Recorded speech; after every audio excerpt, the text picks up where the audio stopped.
So ఇంకోసారి ఏం అడగండి, ఎందుకంటే ఏం చేసుకుంటారు, ఇద్దరు పెళ్లి చేసుకుని ఏం చేసుకుంటారు, ఏదైనా చేసుకుంటారా, మనకి ఎందుకు.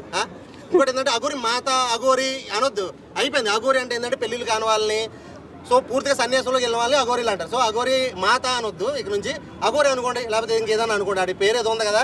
సో అదనమాట. ఇప్పుడు వెళ్ళి నేను వాళ్ళకి గిఫ్ట్ ఇచ్చేస్తాను. అప్పుడు గిఫ్ట్ ఇచ్చిన తర్వాత వాళ్ళు ఏం చేశారు ఏందన్నది రేపు పొద్దున వాళ్ళని వెళ్ళి అడగండి. సో ఇక్కడ నుంచి ఏం చేసుకుంటారు, ఇద్దరికి ఉన్నాయి పువ్వులే కదా, కాయలు లేవు, కొమ్మలు లేవు, ఈ మాటలు మాట్లాడకండి. ఏదైనా చేసుకుంటారు. కూరగాయలు ఉన్నంత వరకు వాళ్ళకి లోట్లేదు.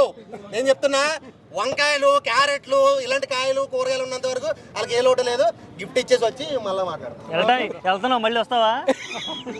ఏమో నాకు డౌటే, దూరంగా నుంచి అని ఇచ్చేసాలి. అగోరు ఆల్రెడీ మొగ్గలు కనబడుతుంటే చాలా మీద ఆడుతున్నాడంట. ఎందుకో అందుకే బాబు నీ కోసం తెచ్చాను, ఎంత కకృతులు. వాళ్ళ అన్నీ మీద పడ్డాడు. ఫస్ట్ వర్షాలు అన్నీ మీద, అక్కడక్కడ పని అవ్వలేదు, అందుకని చెప్పి చెల్లి మీద పడ్డాడు. ఏం చేస్తాం, ఇక తప్పదు. ఇంక మా మీద కూడా పడేలా ఉంటారు. బాబు నీకు దన్నరా, కావాలంటే పావు కిలో కాదు, ఇక నుంచి రోజు కేజీ పంపుతారా బాబు, నీకు నచ్చిన రోజులు నువ్వు సావరా బాబు అని చెప్పేసి ఇచ్చేసి రావాలి. అంతకుమించి చేసేది లేదు.